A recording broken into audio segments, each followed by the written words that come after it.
मैं अभिसार शर्मा। इस देश का किसान मांग कर रहा है कि मुझे इज्जत दो। इस देश का युवा ये मांग कर रहा है कि मुझे रोजगार दो। मगर जो सरकार, जो पॉलिटिकल पार्टी हमें धर्म में, हिंदू मुस्लिम में फंसा कर रखना चाहती है, कि क्या वाकई वो उनकी मांग को सुनेंगे या एक बार फिर सियासत के चलते उसे अनसुना कर दिया जाएगा। दोस्तों, कुछ दिनों पहले तक मुझे इस बात को लेकर चिंता थी कि किसान आंदोलन को क्या होगा, क्या किसान आंदोलन बिखर रहा है। मगर देश का किसान, जिसे मीडिया ने लगातार टारगेट किया है, पूरे प्रचार तंत्र ने लगातार टारगेट किया है, वो बार बार यह प्रमाणित कर रहा है कि सरकार के दम के सामने वो किस तरह से अपनी सूझबूझ से, अपनी ईमानदारी से अपने आंदोलन को पुनर्जीवित कर रहा है। और उसके प्रमाण एक एक करके मैं आपके सामने देने वाला हूं। सबसे पहले दोस्तों, संजीव बालियान शामली पहुंचते हैं। दोस्तों, शामली पहुंचते हैं और वहां पर उनके मुर्दाबाद के नारे लगाए जाते हैं। इस वीडियो में देखिएगा, उनके खिलाफ नारे लगाए जा रहे हैं। संजीव बालियान बाहर निकलते कहते 10 लोगों के नारे लगाने से कोई मुर्दाबाद नहीं हो जाता। शायद संदीप बालियान, जो सामने हकीकत दिखाई दे रही है, जो आईना दिखाई दे रहा है, उसे देखने से इनकार कर रहे हैं। यह वीडियो देखिए, फिर मैं इसकी चर्चा करूंगा। मुर्दाबाद! मुर्दाबाद! जिंदाबाद! संजीव बालियान की मुसीबतें यहां खत्म नहीं होती हैं। अब यह वीडियो देखिए दोस्तों, एक बुजुर्ग किसान नेता, उन्हें उठने तक में तकलीफ हो रही है। संजीव बालियान उनसे मिलने गए हैं। यह बुजुर्ग किसान नेता उनसे कह रहा है कि तुम यहां से चले जाओ, गुलाम मत बनो।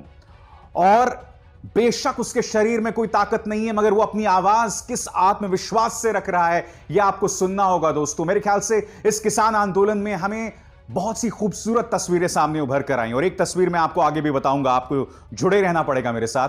मगर दोस्तों, इस बुजुर्ग किसान की बात सुनिए। बहुत ही खूबसूरत अंदाज में वो कह रहा है, गुलाम मत बनो। और वो ये भी कह रहा है कि यहां से चले जाओ। संजीव बालियान के लिए संदेश है, सुनिए। तमाम गुलाम जब तुम एक तय कर लोगे सब किसान ये तो बनते लगे। संजीव बालियान को दोस्तों इसी तरह से विरोध करना पड़ा। और मैं आपको बता दूं, इस बात से गृह मंत्री अमित शाह बेहद चिंतित हैं। उन्होंने पश्चिमी उत्तर प्रदेश में जितने भी पार्टी के उनके सांसद हैं, सबको एक तरह से दौड़ा दिया है। कुछ दिनों पहले मैंने बागपत में देखा था कि वहां के जो सांसद हैं, सत्यपाल सिंह, वो पहुंच गए हैं, किसान नेताओं से बातचीत कर रहे हैं। संजीव बालियान को लगातार विरोध का सामना करना पड़ रहा है और किसान अलग अलग तरीकों से अपनी आवाज बुलंद कर रहा है। दोस्तों, ये वीडियो देखिए। इस वीडियो में आप देखिएगा, किसान खुद अपनी फसल को जो है वो बर्बाद कर रहा है। कहने को ये छोटा सा नजारा है दोस्तों, मगर ये अपने आप में बहुत ही प्रतीकात्मक है। और इस बात से चिंतित खुद राकेश टिकैत हैं। राकेश टिकैत ने इस तस्वीर पर, इस वीडियो पर क्या ट्वीट किया है आपकी स्क्रीन पर। किसान से अपील है कि ऐसा मत करें, यह करने के लिए नहीं कहा गया था। इसका अर्थ क्या हुआ दोस्तों, कि अपने अपने जरिए से किसान जो है वो अपनी आवाज बुलंद कर रहा है। यह सरकार बेशक अहंकार के चलते उस किसान को नजरअंदाज कर सकता है, मगर वो नहीं जानता, वो नहीं जानती कि वो किस तरह से खुद के लिए कब्र खोद रही है, गड्ढा खोद रही है। दोस्तों, किसान अपने अपने अंदाज में आंदोलन कर रहा है, अपने खूबसूरत अंदाज में अपना संदेश दे रहा है। आपको यह रैली देखनी पड़ेगी किसानों की।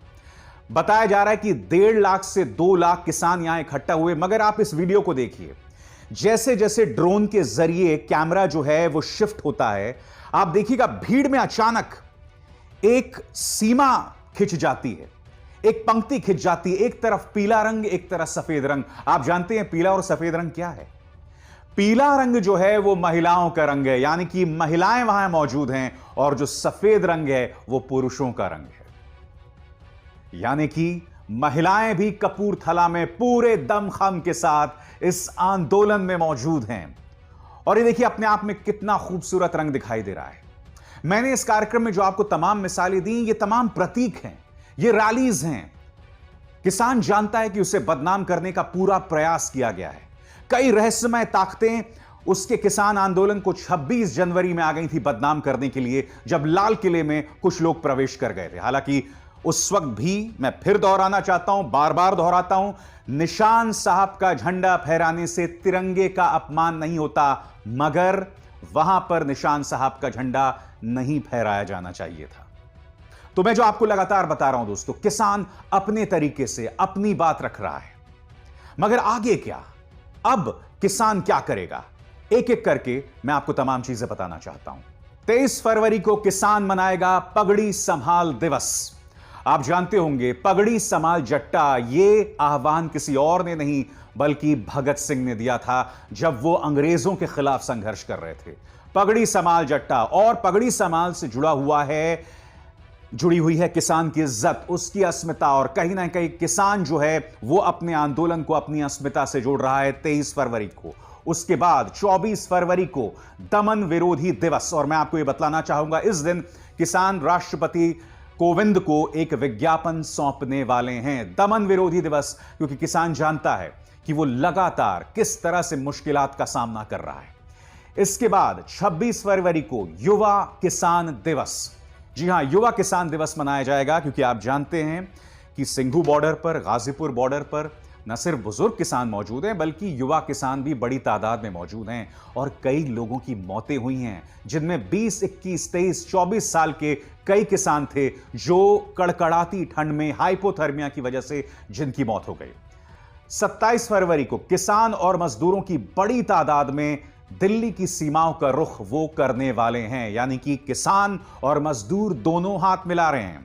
आज मैं केंद्र सरकार से सवाल पूछना चाहता हूं कि आपके सामने जो हकीकत दिखाई दे रही है, क्या उसको लेकर आप आंख मूंदे बैठे रह सकते हैं? और मैं कुछ और कहना चाहता हूं दोस्तों, आपकी स्क्रीन पर एक खबर देखिए। एनडीटीवी की इस खबर के मुताबिक अब तक किसान आंदोलन में 248 किसानों की मौत हो चुकी है, सिंघू बॉर्डर पर या गाजीपुर बॉर्डर पर, यानी कि जहां जहां किसान आंदोलन कर रहा है। मैं नहीं भूला हूं, हरियाणा के कृषि मंत्री ने क्या कहा था कि ये 200 किसान तो वैसे भी मर जाते। कहने को वो कृषि मंत्री हैं, मगर उन्होंने किस तरह से किसानों की तौहीन की थी। आज जब देश के कृषि मंत्री नरेंद्र तोमर यह बयान देते हैं कि भीड़ इकट्ठी कर लेने से कानून नहीं हटाए जाते, तो मैं नरेंद्र तोमर जी से पूछना चाहता हूं, जो मेरे हिसाब से एक निहायत ही सभ्य इंसान है, जिस तरह से किसानों को बदनाम किया जाता है, क्या आप उससे मुंह मोड़ सकते हैं? जिस तरह से किसानों को भड़काया जाता है, जहां वो आंदोलन कर रहे थे, भारतीय जनता पार्टी का जो प्रचार तंत्र है, उनके समर्थक जो हैं, उनके जो कार्यकर्ता हैं, वहां पहुंच के उनको भड़का रहे थे, क्या आप उस बात से मुंह मोड़ सकते हैं? बातचीत में यह शख्स पीयूष गोयल भी शामिल है, और पीयूष गोयल ने बयान दिया था कि जब यह किसान नक्सलियों, अर्बन नक्सलियों की गिरफ्त से बाहर आ जाएगा, तब उसे किसान बिल के फायदे दिखने शुरू हो जाएंगे। जो आदमी बातचीत कर रहा है किसानों के साथ, वो उन्हें बदनाम कर रहा है। नरेंद्र जी, मैं आपसे सिर्फ इसलिए कह रहा हूं यह बात क्योंकि आप, मेरे हिसाब से, मुझे लगता है आप एक सभ्य इंसान, एक सिविलाइज्ड इंसान हैं। आपसे मैं मिला भी हूं निजी तौर पर, और आपसे बात करके हमेशा अच्छा लगता है। मुझे लगता है किसान भी जब बातचीत कर रहा है ना, तो नरेंद्र तोमर के हाव भाव से, उनके अंदाजे बयान से उसे बहुत ज्यादा दिक्कत नहीं है। मगर इसी बातचीत में पीयूष गोयल भी हैं, वो पीयूष गोयल जिनके जो नेतृत्व करते हैं, इनका ट्विटर में एक अकाउंट है पीयूष गोयल ऑफिस, और पीयूष गोयल ऑफिस जो है, जो एक वेरीफाइड अकाउंट है, वो करीब 1 लाख से ज्यादा गाली गलौज करने वाले ट्विटर ट्रोल्स को फॉलो करता है। कई ऐसे लोगों को फॉलो करता है जो महिलाओं के बारे में अभद्र टिप्पणियों का इस्तेमाल करते हैं, भाषा का इस्तेमाल करते हैं। और यही पीयूष गोयल किसानों से जब बातचीत कर रहे थे तो उनके धमका रहे थे कि मैं सबकी हकीकत जानता हूं, सबकी पोल खोल सकता हूं। ऐसे बातचीत होती है क्या? तो मैं कहना चाहता हूं कि जब आप ये कहते हैं कि दबाव डालने से, विरोध करने से आप किसान कानून वापस नहीं ले सकते, तो आपके अपने तेवर क्या? क्या आप उससे मुंह मोड़ सकते हैं? क्या आप हकीकत से मुंह मोड़ सकते हैं? दोस्तों, मैं आपको बतलाना चाहता हूं कि आज किसानों के समर्थन में आरजेडी के नेता तेजस्वी यादव भी ट्रैक्टर में सवार होकर जो हैं वो विधानसभा पहुंचे। ये वीडियो देखिए और फिर मैं इसकी राजनीतिक अहमियत की बात करूंगा।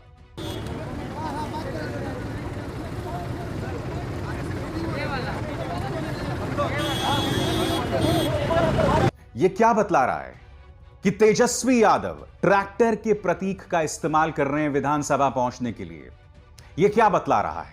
यह बतला रहा है कि भारतीय जनता पार्टी के लिए सिर्फ पश्चिमी उत्तर प्रदेश में मुश्किल नहीं है। तेजस्वी यादव सरीखे नेता जो हैं, वो लोग बिहार में किसानों का मुद्दा भी दमखम से उठाने वाले हैं और उठा रहे हैं। और यह वीडियो जो फिर आप अपने स्क्रीन पर देख रहे हैं, जिसमें तेजस्वी यादव जो हैं सवार होकर ट्रैक्टर पर पहुंचे विधानसभा, यह अपने आप में बहुत ही प्रतीकात्मक संदेश है और केंद्र सरकार इससे मुंह नहीं मोड़ सकती, बीजेपी इससे मुंह नहीं मोड़ सकती। और साथ ही भारतीय जनता पार्टी युवाओं के मुद्दे से अपना मुंह नहीं मोड़ सकती। और क्यों, मैं आपको बताता हूं। आपके स्क्रीन पर दोस्तों, कल राहुल गांधी ने एक ट्वीट किया था, क्योंकि कल ट्विटर पर लगातार जो है ट्रेंड कर रहा था मोदी रोजगार दो। मैं आपको बतलाना चाहूंगा, इस मुद्दे को किसी और ने नहीं बल्कि वायनाड से कांग्रेस के सांसद राहुल गांधी ने भी अपना समर्थन जतलाया है। मगर आपको यह सवाल करना पड़ेगा दोस्तों कि आखिर युवा क्यों सड़क पर मौजूद है? युवा सड़क पर इसलिए मौजूद है दोस्तों क्योंकि उसे रोजगार नहीं मिल रहा है, क्योंकि पिछले 50 सालों में रोजगार को लेकर सबसे बदतर हालात है। और कल अगर ट्विटर पर यह बात ट्रेंड कर रही थी कि युवा जो है वो प्रधानमंत्री नरेंद्र मोदी से रोजगार मांग रहा था, तो उसे समझने के लिए मैं आपको कुछ पढ़ के सुनाना चाहता हूं जो आपकी स्क्रीन पर है। तैयारी कर रहे छात्रों का कहना है कि कर्मचारियों का चयन करने वाली संस्थान स्टाफ सिलेक्शन कमीशन अब स्लो सिलेक्शन कमीशन बन गया है। परीक्षा में पारदर्शिता पर भी सवाल उठाए जा रहे हैं। 25 फरवरी से छात्र इस मुहिम की शुरुआत कर रहे हैं। प्रतियोगिता की पढ़ाई कर रहे छात्र और पढ़ा रहे शिक्षक भी केंद्र और चयन आयोग के खिलाफ हैं। इसमें ऑनलाइन कोचिंग और कई वेबसाइट के माध्यम से पढ़ा रहे शिक्षक ने भी हल्ला बोल का ऐलान किया है। और मैं आपको बता दूं कि आने वाले दिनों में, जी हां, आने वाले दिनों में भी इस आंदोलन को जो है वो उग्र किया जाने वाला है, क्योंकि स्टाफ सिलेक्शन कमेटी जो कि कर्मचारियों का चयन करता है, ये पूरी की पूरी प्रक्रिया जो है, इस पर लगातार आंदोलनकारी सवाल उठा रहे हैं। वो युवा जो परेशान हैं रोजगार को लेकर, क्योंकि देखिए, सच तो यह है कि इसी भारतीय जनता पार्टी ने इस बात का वादा किया था सत्ता में आने से पहले कि हम 1 साल में करीब 2 करोड़ रोजगार देंगे। अब वो तो दूर की बात रही, मगर मैं हर बार जब भी मैं देखता हूं कि भारतीय जनता पार्टी के नेताओं से सवाल किया जाता है, तो वो अक्सर गोलपोस्ट शिफ्ट कर देते हैं। वो कहते थे नहीं, रोजगार तो मिल रहा है मगर इस तरह से मिल रहा है, उस तरह से मिल रहा है। जो बुनियादी वादा था इनका युवाओं को लेकर, उससे ये पूरी तरह से पीछे हट गए। तो ना किसान खुश है और ना युवा खुश है। मगर हकीकत यह भी है दोस्तों कि इस सरकार के पास एक तुरुप का पत्ता है, और वो तुरुप का पत्ता है धर्म। वो तुरुप का पत्ता है हिंदू मुस्लिम सियासत, और जहां पर भी वो कमजोर पड़ने लगते हैं उस सियासत का दांव खेल देते हैं। मैं आपको एक बात बतलाना चाहूंगा, कई लोग कह रहे हैं कि इस वक्त जो पश्चिमी उत्तर प्रदेश में किसान आंदोलन चल रहा है ना, वो ऐतिहासिक है, क्योंकि जाट और मुसलमान एक साथ आ गए। 2013 में जो दंगे हुए थे उसमें जाट और मुसलमान एक दूसरे के जानी दुश्मन थे, मगर इस बार वो दोनों साथ साथ आ गए। मैं आपको एक दावे से कह सकता हूं दोस्तों, जैसे ही चुनाव आएंगे, सब लोग या तो हिंदू के तौर पर या मुसलमान के तौर पर वोट करने लगते हैं। तब भूल जाते हैं कि किन मुद्दों पर हम साथ आए थे। यह बदल गया है 2015 के बाद। इसलिए जो लोग इसे बहुत क्रांतिकारी बता रहे हैं, मुझे उससे बहुत ज्यादा उम्मीद नहीं है। मैं उम्मीद करता हूं कि पश्चिमी उत्तर प्रदेश के किसान मुझे गलत साबित करेंगे, उत्तर प्रदेश की जनता मुझे गलत साबित करेगी। न्यूज चक्र में बस इतना ही। अभिसार शर्मा को दीजिए इजाजत। नमस्कार।